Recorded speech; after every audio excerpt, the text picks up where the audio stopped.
Face mask, natural face mask, അതും aloe vera വെച്ചിട്ട് ഞാൻ ഇത്രയും പ്രോഡക്റ്റുകൾ പറയുമ്പോൾ ഓരോ സ്കിൻ ടൈപ്പുകാർക്ക് എങ്ങനെ യൂസ് ചെയ്യാൻ പറ്റുമെന്നാണ്. ഞാൻ ഡ്രൈ സ്കിൻ എന്ന് പറയുമ്പോൾ യൂസ് ചെയ്യാൻ പറ്റുന്ന ഒരു 1 സ്പൂൺ വരുന്ന അലോവേര ജെൽ എടുക്കുക, ഗുഡ് ക്വാളിറ്റി.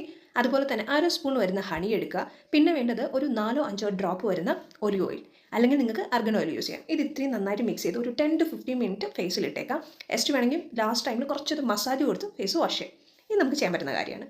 പിന്നെ വരുന്നത് നമ്മുടെ ഓയിലി സ്കിന്നാണ്. ഓയിലി സ്കിൻ വരുമ്പോൾ അതുപോലെ തന്നെ 1 സ്പൂൺ വരുന്ന അലോവേര ജെൽ എടുക്കുക. പിന്നെ വേണ്ടത് ഒരു 1/2 സ്പൂൺ വരുന്ന യോഗട്ട് എടുക്കുക. ഒരു 4-5 ഡ്രോപ്പ് മതി കേട്ടോ. ലെമൺ ഒത്തിരി ഫേസിൽ വേണ്ട, ലെമൺ ജ്യൂസ് ആഡ് ചെയ്യുക. ഇത് മൂന്നും കൂടെ നന്നായിട്ട് മിക്സ് ചെയ്ത് നമുക്ക് ഫേസിൽ ഒരു 10 to 15 മിനിറ്റ്സ് ഇട്ടേക്കാം. ഇതും നല്ലൊരു ഫേസ് പാക്കാണ്. ഇത് വരുന്നത് നമ്മുടെ ഫേസിൽ ഒരു ഗ്ലോ കിട്ടാനും അതുപോലെ ആക്നി മാറാനും പിന്നെ അങ്ങനത്തെ ഒരുപാട് കാര്യങ്ങൾക്ക് നല്ല റിസൾട്ട് കിട്ടുന്ന ഒരെണ്ണമാണ് അലോവേര എന്ന് പറയുന്നത്. പിന്നെ നമ്മുടെ സെൻസിറ്റീവ് സ്കിൻ ആകുമ്പോൾ 1 വരുന്ന അലോവേര ജെല്ലിനെ എടുക്കുക. വീണ്ടും വേണ്ടത് നമ്മുടെ ബനാന, കുഞ്ഞു പഴം എടുക്കുക, ഹാഫ് പകുതി മതി, നന്നായിട്ടൊന്ന് സ്മാഷ് ചെയ്തിട്ട് അതെടുക്കുക. പിന്നെ വേണ്ടത് കുറച്ച് ഹണി